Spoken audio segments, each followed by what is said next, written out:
আসসালামু আলাইকুম ভাই।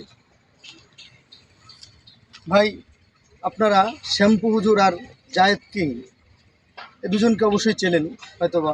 টিকটক পেজ এবং নতুন নাকি ইউটিউব চ্যানেল খুলছে। এদেরকে বলছি ভাই, আপনি অপুকে নিয়ে অপুর ছবিতে আপনারা থুতু দেন, পারান।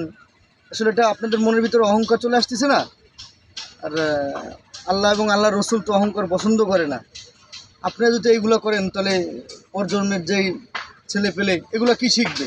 টুপি মাথায় দিয়ে পাঞ্জাবি পরে যদি আপনারা এগুলো করেন, অহংকার চলে আসে আপনাদের মনের ভিতরে, মানে অন্য কেউ ইসলামের পথে তো আগাবে না ভাই, আপনাদের দিয়ে ইসলাম নষ্ট হবে। তাই বলছি ভাই, এগুলো ছাড়েন, ইসলামিক ভিডিও দিয়ে আগান। একটা কথা সবসময় মনে রাখবেন, সেটা হচ্ছে আল্লাহ কিন্তু ছাড় দেয়, ছেড়ে দেয় না।